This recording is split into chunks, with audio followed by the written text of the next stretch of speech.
नमस्कार मित्रों, मैं विजय आप सभी का स्वागत करता हूं। आज मैं आपको पटना एम्स के बारे में बताऊंगा।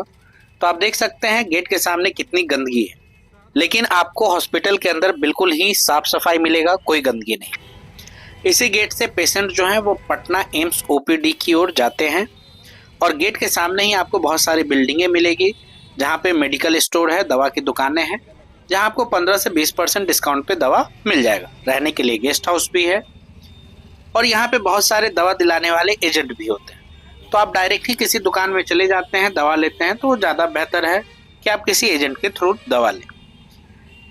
यहाँ पे पार्किंग जो है बिल्कुल ही निःशुल्क है, उसके लिए एक भी पैसा खर्च नहीं होता है। बाइक वाले को, कार वाले को एक पर्ची दिया जाता है और वापस आते समय गार्ड जो है वो पर्ची का डिमांड करता है, पर्ची ले लेता है। इस तरीके से आपकी गाड़ी जो है सुरक्षित रहती है।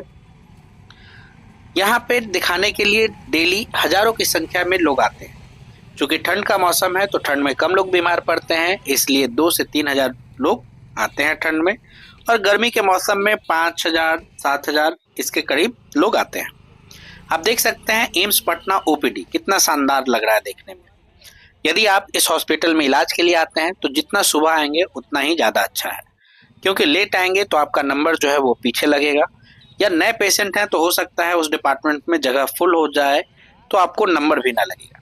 इसीलिए कोशिश करेंगे कि सुबह सुबह आए। इसी के सामने पार्किंग की व्यवस्था है बहुत बड़े एरिया में, तो यहाँ पे बाइक पार्क कर सकते हैं। आइए अब आपको अंदर लेके चलते हैं। अंदर घुसते के साथ ही आपको बड़ा सा हॉल मिलेगा, यहीं पे रजिस्ट्रेशन होता है। तो आइए जानते हैं टाइमिंग। सोमवार से शुक्रवार तक ओपीडी में रजिस्ट्रेशन जो है वो 8 बजे सुबह से लेकर के 11:30 बजे तक होता है, और शनिवार को 8 से लेकर के 11 बजे तक होता है।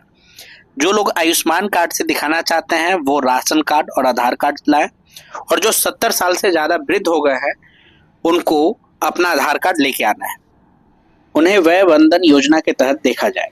इसे स्कैन करके टोकन नंबर लेना जरूरी है, तभी आपका यहाँ पे इलाज होगा।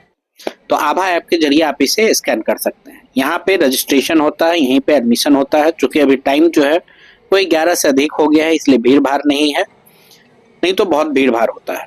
और यहाँ पे बैठने की जगह है, यहाँ पे पेशेंट बैठते हैं, रजिस्ट्रेशन करवाते हैं। मे आई हेल्प यू से आप कुछ भी पूछ सकते हैं। यदि आपको कोई भी समस्या आ रहा है, कुछ नहीं समझ में आ रहा है, तो यहाँ के जो गार्ड हैं, गार्ड से आप पूछा कीजिए। यहाँ पे बहुत सारे गार्ड दे रखे हैं, हर जगह पे गार्ड आपको मिल जाएंगे, वो आपको अच्छे से गाइड कर देंगे और आप अपना इलाज अच्छे से करा पाएंगे। यदि आपको इन्फॉर्मेशन कम रहेगा तो इस हॉस्पिटल में आपको ज़्यादा भटकना पड़ेगा और हो सकता है आपका इलाज भी ना हो, इसलिए इन्फॉर्मेशन के अभाव में आप पिछड़े नहीं।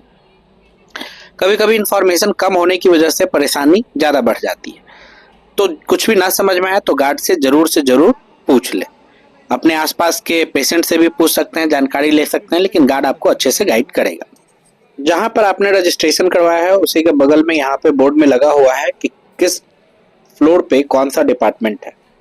इसे देख करके आप अपने डिपार्टमेंट में जा सकते हैं, इलाज करा सकते हैं। और यदि आपको नहीं देखने का मन है या नहीं समझ में आ रहा तो आप किसी गार्ड से पूछिए, वो आपको बहुत ही अच्छे से बता देगा। आप वहाँ चले जाइए, इलाज हो जाएगा। और यहाँ पे आपको 3 लिफ्ट दिया हुआ है, 3 में से किसी भी लिफ्ट का यूज करके आप अपने 2nd फ्लोर, 3rd फ्लोर, जो भी फ्लोर है वहाँ जा सकते हैं, उस डिपार्टमेंट में जा सकते हैं। आप सीढ़ी से भी जा सकते हैं यदि चलने में सक्षम है तो, और बीमार हैं तो आप लिफ्ट का प्रयोग कीजिए। हम आपको अब लेके चलेंगे बेसमेंट में, जहाँ पे ब्लड टेस्ट होता है। बेसमेंट में पहुंच चुके हैं और देख सकते हैं भाई साहब का पैर टूट गया है। तो आइए इसी रास्ते से होते हुए ब्लड टेस्ट जहाँ होता है वहां पहुंच जाते हैं। और यहाँ पे 3-4 काउंटर बना हुआ है।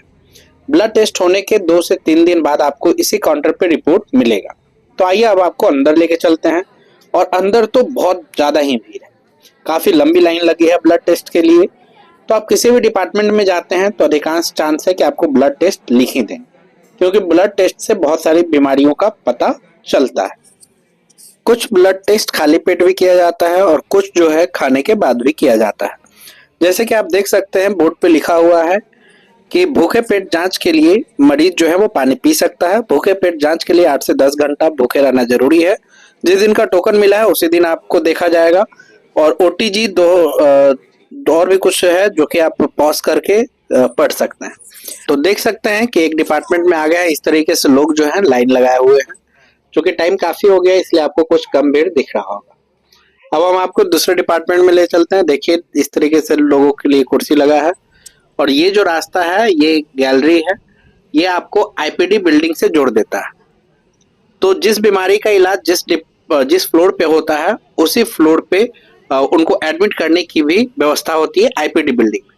तो इसी रास्ते हम आईपीडी बिल्डिंग में चले जाएंगे, जहाँ पे पेशेंट को एडमिट किया जाता है। जो सीरियस होते हैं या जिनका ऑपरेशन करना होता है, उनको एडमिट करके इलाज करते हैं।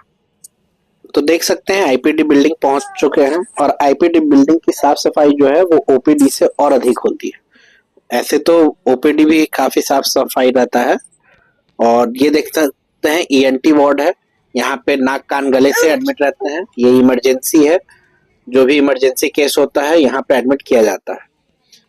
और यहाँ पे जो अल्ट्रासाउंड किया जाता है उसके लिए लोग बैठे हुए हैं।